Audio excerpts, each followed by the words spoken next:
श्री के राजू जी हैं और झारखंड प्रदेश के कांग्रेस के प्रभारी हैं। वो पहले बात अपनी को रखेंगे। This is a very condemnable incident to harass a civil servant who has served for 36 years, unblemished service for 36 years. This is a reward Government of India is giving to a civil servant, which I am condemning it, which is sending a wrong message to all the civil servants, because harassment has become difficult for BJP RSS. But you can't punish a civil servant because harassment's ideology is different from yours. This is something that is not acceptable. My demand is Government of India should rightly assist her to go back into the house with all her things put back in the house. That is the way to correct the wrongdoing that was done, because the case is already there in the court. Before the case is finalized, doing this kind of thing is something that is not acceptable. ऐसा action government of India एक गलत message जा रहे पूरा civil servants को। आप कितना साल से काम कर रहे, मगर आपका फैमिली मेंबर्स को हम खिलाफ आई तो आपको भी हम हरास करेंगे। ये मैसेज सिविल सर्वेंट्स को अच्छा नहीं है। ये कंडेमनेबल एक्शन है। हमारा डिमांड ये है, राइटली फैमिली को फिर घर में पहुंचने के लिए गवर्नमेंट ऑफ इंडिया डिसीजन लेना चाहिए। Thank you. मैं कंक्लूडिंग रिमार्क करूंगा। मेरी वाइफ है सीमा राज, वो बताएंगे इस बात को। एक्चुअली मेरा सुपर एन्वेशन 30 नवंबर 2024 को हुआ था और 6 महीने के लिए तो any retired government servant can retain his और हर अकोमोडेशन, और मैंने उसकी लाइसेंस फी भी पे कर दी थी। उस दौरान मेरे पिताजी की तबीयत बहुत ख़राब हो गई थी, उनको स्ट्रोक आ गया और वो सेमी कॉन्शियस थे, अपोलो हॉस्पिटल में थे। तो 8-9 महीने तो हम और कुछ नहीं कर पाए, बस डेली हम अपोलो हॉस्पिटल सुबह जाते थे और रात में वापस आते थे। फिर उनका देहांत हुआ है अभी 2-2.5 महीने पहले। तो इसी ग्राउंड पे कंपैशनेट और ह्यूमैनिटेरियन ग्राउंड से मैंने ये कहा कि मुझे थोड़ा सा वक्त दे दीजिए, मैं एक ऑल्टरनेटिव अकोमोडेशन मुझे खोजना है, और in any case November and तक तो मैं इसको वेकेट कर ही दूंगी। और मल्टीपल लेटर्स मैंने लिखी और ये भी कहा कि मैं मार्केट रेंट पे करने के लिए तैयार हूँ। किसी भी चिट्ठी का जवाब नहीं आया। एक इविक्शन ऑर्डर आ गया कि आपको ये वेकेट करना है, और उस इविक्शन ऑर्डर में ये भी था कि आप इसके अगेंस्ट अपील कर सकती हैं, कोर्ट में जा सकती हैं। तो मैंने कानून के मुताबिक ही मैंने किया, मैं कोर्ट में गई। जब डायरेक्टरेट ऑफ स्टेट का ऑर्डर ही कह रहा है कि you can go to court against our order, so I went to the court, और उस कोर्ट में हियरिंग थी 28 अक्टूबर को।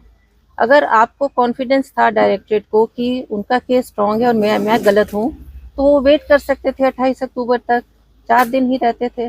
उन्होंने 24 अक्टूबर को आके ज़बरदस्ती जबरन इस तरह से जो एक्शन लिया, इससे मालूम चलता है कि उन्हें मालूम था कि हमें 28 को स्टे मिल जाएगा और उनका केस ठीक है, और उन्होंने कहा भी वो, और आए हैं, they came and they started throwing our things on the road.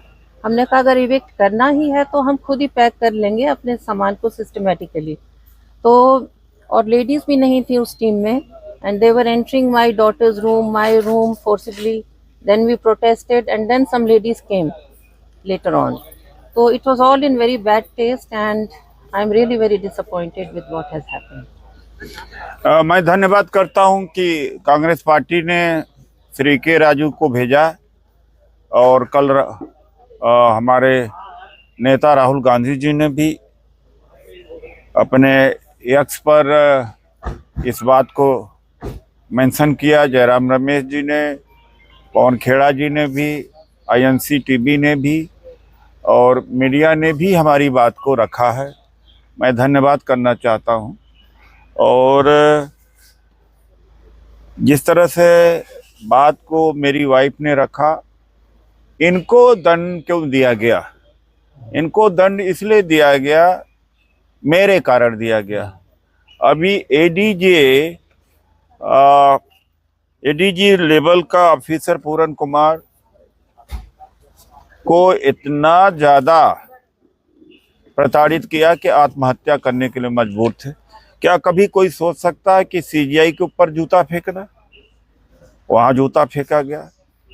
उसी कड़ी में मेरे साथ में इस तरह से व्यवहार किया जा रहा है कि मुझे इतना जलील कर दिया जाए कि परिवार और समाज के सामने मैं भी आत्महत्या कर लूं। लेकिन उसमें से मैं नहीं हूं। मेरे वजह से कोई दूसरा कर ले अलग बात है, मैं लड़ने वाला आदमी हूं। मैं पूरन कुमार नहीं हूं, आत्महत्या नहीं करूंगा। 2009 में वाई प्लस सिक्योरिटी मुझे मिली थी और जैसे मैं MP नहीं रहा, इनका साथ छोड़ा, सिक्योरिटी विड्रॉ कर लिया, अब मुझे मेरे घर से निकाल दिया। जो दलित, पिछड़ा और OBC का आदमी इनकी गुलामगिरी नहीं करता, उसके साथ में ऐसा व्यवहार ये करते हैं। हमारे नेता राहुल गांधी जी का मार्च 2023 में उनको नोटिस भेज दिया गया था खाली करने का। हमारी नेता प्रियंका गांधी जी का अलॉटमेंट कैंसिल कर दिया था लोधी रोड का, लेकिन हम डरे नहीं, हम उनसे प्रेरणा लेते रहे। जब वो लड़े और ताकत से लड़े, तो अब हम और ताकत से लड़ेंगे। अब हम और ताकत से लड़ेंगे, दबा नहीं सकते हमें। ये सोच रहे हैं कि हमें दबा करके मेरी आवाज को बंद कर देंगे, वो नहीं होगा। ये सामान सारा बिखरा हुआ है। रात में मैं यहीं पर बिताया हूँ। हजारों वर्ष से हम लोग तो गांव में ही रहे, हमें बाहर ही इन्होंने रखा। तो एक रात यहाँ सड़क पर बाहर रख दिया तो रह गए, क्योंकि हमारी आदत है। हम लोग तो हार्ड वर्क करने वाले लोग हैं। अब हमारे बीच में राजेंद्र पाल गौतम जी हैं, नेशनल चेयरमैन हैं शेड्यूल कास्ट डिपार्टमेंट के, वो 2 शब्द बोलेंगे। मुझे लगता है कि इस तरह की दमनकारी नीति की कोई ज़रूरत नहीं थी। ये कोई, हम लोग वर्षों से यहाँ दिल्ली के अंदर हैं और मैं तो खुद एडिशनल स्टैंडिंग गवर्नमेंट काउंसिल रहा हूँ। इस तरह की जो इविक्शन प्रोसीडिंग्स हमने देखी हैं, समय दिया जाता है, समय देना चाहिए था, और ये पूरी तरह से दमनकारी नीति है और षड्यंत्र के तहत है। केवल राजनीति की वजह से इस तरह का ये घिनौना कृत्य केंद्र की सरकार ने किया है। इस तरह नहीं किया जाना चाहिए। ये तो एक तरह से अपमान करने वाली बात है, और इस अपमान के खिलाफ मुझे लगता है कि पूरे समाज के लोग इस तरफ देख रहे हैं। हम लोग मिलके इस तरह की घटनाओं का न केवल विरोध करेंगे, बल्कि जो भारतीय जनता पार्टी की दमनकारी नीति विशेष रूप से जाति की वजह से है, उसका जवाब पूरे देश में हमारे समाज के लोग भारतीय जनता पार्टी को देंगे। धन्यवाद।